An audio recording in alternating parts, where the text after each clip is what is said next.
Assalamualaikum students, welcome back to the channel. I hope you are doing well. आज है lecture number 2 of introduction to operating system class 10th। जिन students ने अभी तक lecture 1 study नहीं किया, description में मैंने लिंक दे दिया है, वहां से जाकर लेक्चर 1 को स्टडी करें। उसके बाद ही आपको लेक्चर नंबर 2 की समझ आएगी। अभी हम प्रीवियस लेक्चर को थोड़ा रिकॉल कर देते हैं ताकि आपको नेक्स्ट टॉपिक्स की अंडरस्टैंडिंग हो सके। लास्ट लेक्चर में हमने ऑपरेटिंग सिस्टम को स्टडी किया था कि ऑपरेटिंग सिस्टम क्या होता है। वो एक सिस्टम सॉफ्टवेयर है जो इंटरेक्ट करवाता है यूज़र का हार्डवेयर के साथ। Operating system central system control के तौर पर कैसे काम करता है, यूज़र और हार्डवेयर का आपस में इंटरेक्शन कैसे करवाता है, मल्टीपल यूज़र के इन्वायरमेंट्स को कैसे मैनेज करता है, उनके डाटा को, उनके प्राइवेसी को कैसे मेंटेन करता है, इसके साथ साथ मल्टी यूज़र अकाउंट्स कैसे मैनेज करता है, इनको हमने स्टडी किया था। आज का टॉपिक हमारा है architecture of an operating system. Simply architecture का मतलब होता है इंटरनल स्ट्रक्चर और डिज़ाइन ऑफ समथिंग। आप ऑपरेटिंग सिस्टम के स्ट्रक्चर को स्टडी करोगे कि किस तरीके से इसके डिफरेंट कंपोनेंट्स आपस में मिलकर काम करते हैं और आपके सिस्टम को एफिशिएंटली रन करवाते हैं। जैसे कंप्यूटर ऑपरेटिंग सिस्टम यूज़र और हार्डवेयर के दरमियान ब्रिज के तौर पे काम करता है। जब यूज़र कमांड भेजते हैं तो सबसे पहले वो ऑपरेटिंग सिस्टम के पास जाती है। ऑपरेटिंग सिस्टम उस कमांड को हार्डवेयर को देता है, हार्डवेयर उस पर प्रोसेस करता है और उसका रिस्पॉन्स फिर दोबारा ऑपरेटिंग सिस्टम के थ्रू यूज़र के पास जाता है। रियल लाइफ एग्जांपल से अब इसको अंडरस्टैंड करते हैं ताकि आपको इजीली समझ में आ जाए। एक स्कूल में डिफरेंट डिपार्टमेंट्स होते हैं, हर डिपार्टमेंट का अपना काम होता है। अगर सेम एज इट इज़ आपके ऑपरेटिंग सिस्टम भी मुख्तलिफ डिफरेंट पार्ट से मिलकर बनता है। अगर आपके स्कूल में स्पोर्ट्स स्टाफ एडमिनिस्ट्रेशन ना हो तो आपका सिस्टम, आपका स्कूल अच्छे से काम नहीं करेगा। लेकिन अगर स्पोर्ट्स स्टाफ है, एडमिनिस्ट्रेशन है, टीचर्स हैं, स्टूडेंट्स हैं, तो आपका स्कूल प्रोग्रेस करेगा, अच्छा काम करेगा। Same as it is operating system के डिफरेंट कंपोनेंट्स जब मिलकर काम करते हैं तो वो आपके कंप्यूटर को एफिशिएंट बनाते हैं और स्मूथली रन करवाते हैं। स्टूडेंट्स, अब बात करते हैं ऑपरेटिंग सिस्टम के दो बहुत इंपॉर्टेंट पार्ट्स की, कर्नल, शेल के। सबसे पहले कर्नल को स्टडी करते हैं। कर्नल को आप कोर ऑफ ऑपरेटिंग सिस्टम यानी हार्ट ऑफ ऑपरेटिंग सिस्टम भी कह सकते हैं क्योंकि ये डायरेक्टली मैनेज करता है आपके हार्डवेयर को, सीपीयू को, मेमोरी को। मीन्स कि कितनी मेमोरी देनी है, कितनी स्पेस रखनी है, सीपीयू ने किस तरीके से चीज़ों को मैनेज करना है, कंट्रोल करना है, हार्डवेयर ने कौन कौन से रिसोर्सेज को लेकर वर्क करना है, ये सारी चीज़ें कौन डिसाइड करता है? आपका कर्नल डिसाइड करता है। जैसे फॉर एग्जांपल आपने एमएस वर्ड पे कोई फाइल ओपन करनी है या फिर आपने कोई वीडियो प्ले करनी है, तो उसके लिए कर्नल डिसाइड करता है कि कौन से प्रोग्राम को कितने रिसोर्सेज देने हैं। अब बात करते हैं शेल की। शेल क्या है? सिंपल यूज़र के साथ इंटरेक्ट करता है, ठीक है। शेल आप सिंपल वर्ड्स में कह सकते हो कि shell is a communication bridge between user and the kernel. Means कि यूज़र से जितनी भी कमांड्स होती हैं वो सबसे पहले शेल के पास जाती हैं, शेल उसको कर्नल को भेजता है, कर्नल हार्डवेयर से काम करवाता है और रिजल्ट बैक टू शेल के पास और शेल से यूज़र के पास जाता है। इसको हम रियल लाइफ एग्जांपल से अंडरस्टैंड करते हैं ताकि आपको इजीली समझ में आ जाए। जैसे फॉर एग्जांपल आपने माउस से क्लिक किया या कीबोर्ड से कोई कमांड भेजते हैं तो वो कमांड आपके ऑपरेटिंग सिस्टम शेल के पास जाएगी। शेल आगे वो कमांड किसको भेजेगा? कर्नल को। कर्नल हार्डवेयर से काम करवा के बैक टू रिजल्ट शेल को देगा और शेल क्या करेगा? स्क्रीन पे आपको काम शो करवा देगा। इस तरीके से ऑपरेटिंग सिस्टम के शेल और कर्नल दोनों पार्ट्स वर्क करते हैं और आपके सिस्टम को रन करवाते हैं। इसी कंसेप्ट को स्टूडेंट्स हम एक रियल लाइफ एग्जांपल के थ्रू और स्टडी करते हैं ताकि आपको इजीली कंसेप्ट समझ में आ जाए कि किस तरीके से वर्किंग होती है। एक कार एग्जांपल लेते हैं।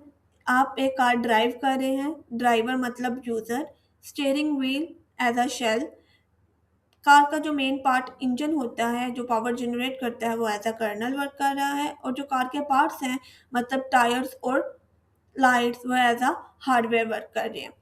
जब ड्राइवर स्टीयरिंग व्हील को टर्न करता है ताकि टायर्स मूव हों तो डायरेक्टली आपके टायर मूव नहीं होते बल्कि वो कमांड सबसे पहले इंजन के पास जाती हैं, फिर इंजन से टायर के पास जाती हैं।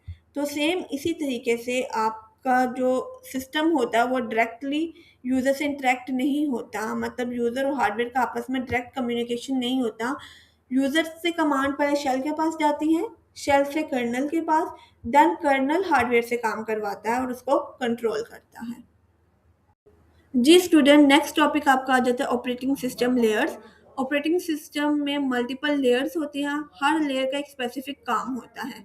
लोअर लेयर से स्टार्ट करते हैं। लोअर लेयर में आपके सीपीयू आपकी रैम और स्टोरेज के साथ डायरेक्टली कम्युनिकेट करती है और हार्डवेयर को वो रिसोर्सेज प्रोवाइड करती है।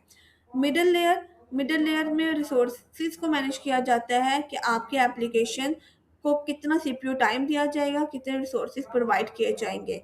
अपर लेयर आपके यूजर इंटरफेस के साथ डायरेक्ट कनेक्ट होती है।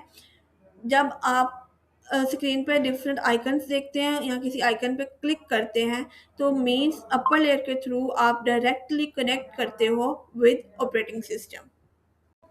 अब एक रियल लाइफ एग्जांपल से अंडरस्टैंड करते हैं। स्कूल एग्जांपल ही हम ले लेते हैं। स्पोर्ट्स स्टाफ, जिस स्पोर्ट्स स्टाफ स्कूल में क्या करता है, क्लीनिंग का काम करता है, चीज़ों को मैनेज करता है। Same as it is lower layer क्या करता है, हार्डवेयर के साथ कनेक्ट होता है, सीपीयू रैम को मैनेज करता है। Administration as a middle layer work करता है, चीज़ों को मैनेज करता है। टीचर एंड स्टूडेंट्स फैसिलिटीज़ को यूज़ करती हैं। मीन्स कि टीचर टीच करवाते हैं और स्टूडेंट लर्न करते हैं। अपर लेयर भी डायरेक्टली कनेक्ट करती है विद द यूज़र के साथ। जिस तरीके से स्कूल के अंदर ये डिफरेंट डिपार्टमेंट्स मिलकर आपके सिस्टम को, आपके स्कूल को स्मूथली रन करवाते हैं, सेम एज इट इज जब ये मल्टीपल लेयर्स ऑपरेटिंग सिस्टम की आपस में मिलकर काम करती हैं, तो आपका ऑटोमेटिकली सिस्टम क्या होता है, एफिशिएंटली वर्क करता है। अब स्टूडेंट्स दो इम्पोर्टेंट टर्म्स की बात करते हैं, सिस्टम लाइब्रेरी और डिवाइस ड्राइवर। सिस्टम लाइब्रेरी को आप टूल बॉक्स भी कह सकते हो। जैसे एक कारपेंटर के पास रेडीमेड टूल बॉक्स होते हैं जिसके थ्रू वो क्या करते हैं, फर्नीचर वगैरह बिल्ड करते हैं। Same as it is programmer के पास भी रेडीमेड फंक्शंस होते हैं जिनकी बेसिस पर उनको बार बार चीज़ें लिखने की ज़रूरत नहीं पड़ती। तो आप कह सकते हो स्टूडेंट कि system library are the collection of readymade functions. अब बात करते हैं डिवाइस ड्राइवर्स की। Device driver simply operating system को कनेक्ट करता है विद दी हार्डवेयर के साथ, ताकि आप इजीली कम्युनिकेट कर सको। जैसे फॉर एग्जांपल आपका प्रिंटर सिस्टम के साथ अटैच है, आपने एक दो पेजेस का प्रिंट निकलवाना है, तो आपको प्रिंटर प्रिंटर का डिवाइस ड्राइवर इंस्टॉल करना पड़ेगा। अगर आपके सिस्टम में आपके प्रिंटर का ड्राइवर नहीं होगा तो कोई भी प्रिंट नहीं निकलेगा।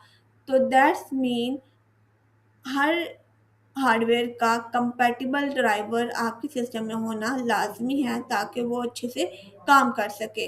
सिंपल वर्ड्स में आप डिवाइस ड्राइवर को कह सकते हो कि device driver are the special program that use to connect operating system to communicate with hardware systems like printer, keyboard, mouse, graphic cards etcetera.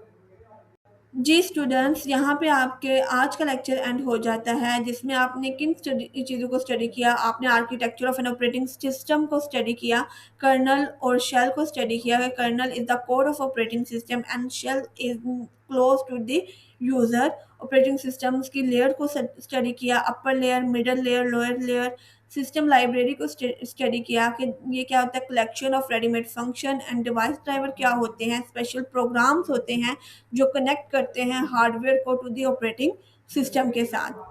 जी स्टूडेंट्स, अभी तक आपकी पेरेंट्स स्किप नहीं आई, नहीं पता कि कौन से चैप्टर से लॉन्ग क्यू आ सकता है, तो शॉर्ट क्वेश्चन मस्त अच्छे से प्रिपेयर कीजिएगा, like operating system, kernel versus shell, system library, device drivers, layers की एक्सप्लेनेशन, ताकि आपकी शॉर्ट क्यू अच्छे से प्रिपेयर हो जाए। आई होप सो आज का लेक्चर आपको अंडरस्टैंड हो गया होगा। मिलते हैं नेक्स्ट लेक्चर में जिसमें हम स्टडी करेंगे process management in operating system. तब तक के लिए अल्लाह हाफिज़। Don't forget to like, comment and subscribe. अल्लाह हाफिज़।